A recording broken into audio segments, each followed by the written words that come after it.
Le corps émotionnel affecté, ce sont des émotions affectées que nous vivons depuis notre venue dans ce monde et qui sont chargées de beaucoup de choses vécues depuis le premier jour de notre expulsion du ventre de notre mère biologique. Et ce corps émotionnel forme aussi, en termes de psychologie, ce que certains d'entre nous appellent l'enfant intérieur. L'enfant intérieur est une mémoire émotionnelle.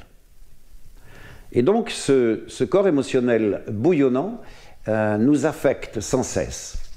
Et c'est comme, si vous voulez, ce corps émotionnel bouillonnant, il produit une énergie, une sorte de gaz, voilà, on pourrait dire une énergie gazeuse, si vous voulez, parce qu'elle n'est pas attrapable comme ça. Mais c'est une énergie. Et cette énergie, le mental s'en saisit pour commencer à rentrer dans un processus qu'on appelle le processus des émotions, d'interprétation des émotions, très exactement.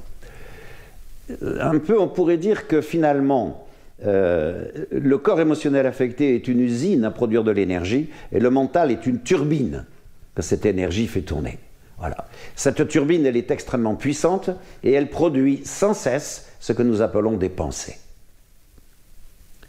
Si vous comprenez bien le schéma, le processus, c'est-à-dire ce que je vais appeler l'usine à gaz, le corps émotionnel affecté, le mental qui est nourri par cette énergie, qui est une turbine, qui tourne de plus en plus vite, qui tourne tout le temps, 24 heures sur 24, et qui produit ce qu'on appelle les pensées. Les pensées donc ne sont pas nôtres. Nous croyons que nous pensons, mais en réalité, nous sommes pensés par les pensées que produit la turbine du mental. Finalement, comme le dit Betty, cette femme canadienne qui a écrit le livre « La fraîcheur de l'instant », et nous marchons, nous déambulons sans cesse dans un monde qui est le monde imaginaire produit par les pensées du mental, auquel nous nous identifions. Nous nous identifions tellement que nous croyons que ce monde est réel.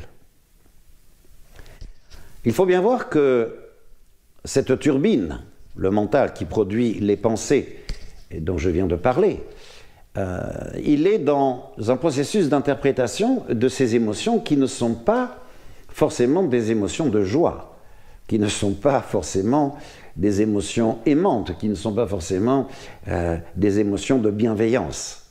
Je pourrais même dire qu'une grande partie de ce corps émotionnel affecté est chargé d'émotions qui sont négatives dans le sens où elles témoignent de beaucoup de souffrances, des humiliations subies et surtout de toutes les formes de la peur que l'on peut imaginer.